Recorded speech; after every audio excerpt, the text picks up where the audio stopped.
Today I want to talk about whether the cup is half empty or the cup is half full. Like everywhere you look, headlines are saying the same thing. Doom and gloom, housing prices down, appraisals coming in low. There are so many situations in the past where everything was chaos and looked bad, but there's opportunities if you're looking at things the right way. I'm going to give you a couple examples. So in 1981, my in-laws had a mortgage coming up for renewal and the interest rate was like 20%, 21, I think. Of course, they were freaking out. They thought they were going to lose everything. My father-in-law, he was like, how can I turn a bad into a good? And he was an aircraft welder where he worked. He had very little control over his pension, but he had a little bit of control. The one thing he was allowed to do was direct his pension to go into Government of Canada bonds. Well, you know, a lot of people buy the 1-year Canada bonds, 3-year Canada bonds, but people forget you can buy 30-year Canada bonds. So yes, his mortgage rate for a little while was like 20%, but what he did was he locked in his pension into Government of Canada bonds at 18 point something percent for 30 years. So who's getting returns like that? Almost nobody, right? It's how you frame your perspective during crisis. Another example would be in 2007, 2008, I had a mortgage which was all funded and ready to go, and it was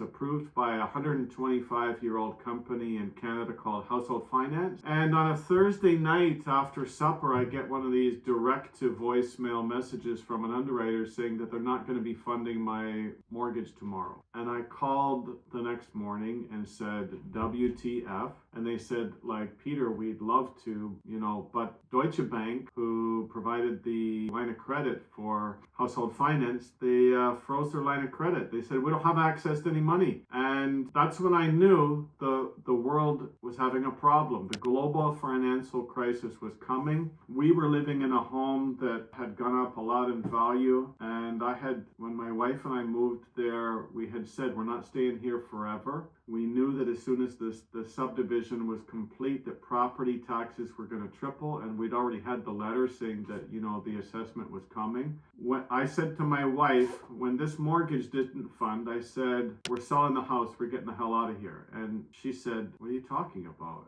As a hairdresser, she has lots of different clients. Some of them are realtors. They all said, Peter's crazy, he doesn't know what he's talking about, the market's going to go up forever. I said, I don't care, we're selling this house, and we did. And she cried. She liked that house. I myself didn't like the house, but it was a nice lot. But we got out. I had a rental property, commercial property in downtown Milton. I sold that too. We made a profit on both. Of course, they both would have kept going up if I kept them forever. But what we did was we laid low, put stuff in storage, and went back to a legal duplex in Guelph. The one tenant basically was paying the property taxes, and we could lay low for a while. Of course, the market crashed. Everywhere it crashed, but we were able to buy back into a market when everything was down 25, 35%. So the house that we bought now, that we live in, has now, tripled in value since I bought it. I bought it at a 25% discount in 2009. I bought it couple days before Christmas when the market is typically really dead. So if you've got money or the right mindset, sometimes when everything is, looks like it's going to hell in a handbasket is the perfect time to buy. And so that's where people can be making money in today's market. Of course, we're seeing listings are up, things are not selling, house prices crashing. Well, if you've got equity, isn't now really the right time to be looking? The right time to be looking is not when it's the middle of COVID and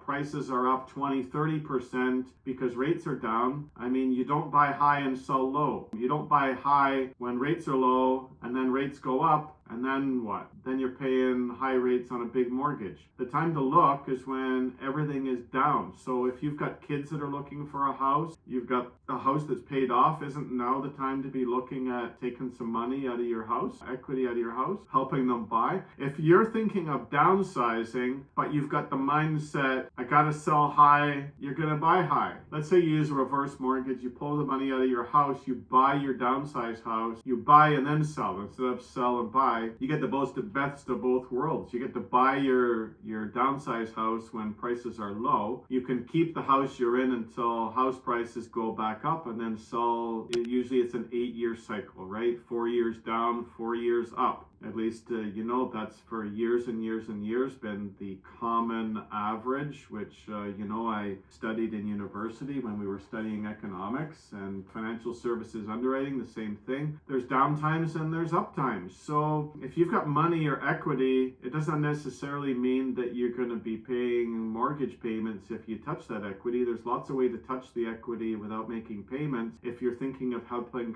kids buy, if you're looking to buy your cottage property or your downsized home, you don't have to wait until house prices go back up, because then you're also buying when prices are up. You can have the best of both worlds if your pencil's sharp, if you're talking to someone who's got a sharp pencil, who knows how to see beyond the box and solve problems. So that's what today's video is about, is trying to look at the flip side of a situation and looking for the opportunity when everyone else is freaking out, right? Like, isn't this what you've always heard since forever that the rich people do? Rich people don't buy high, they buy low. They wait for the market to crash, and then they look for the perfect, investments. They keep money or equity on the side for when economic circumstances are like right now, where rates are still pretty low, house prices are even lower. Now's the time to be talking to a mortgage expert to see if there's a way to make your dreams come true. If you have any questions, please give me a call. Reach out to rewindmortgage.ca. It's a division of my licensed brokerage, Broker It. All my licensing info for every specific province that I'm licensed in is either on the website or in the description of this social media site. I'd be happy to discuss confidentially your needs and circumstances and find out solutions that are tailored for you, no matter what type of mortgage we're talking about. Thanks for watching. If you found this video enjoyable, please hit like or subscribe, and we'll look to speak with you in the next one. Bye for now.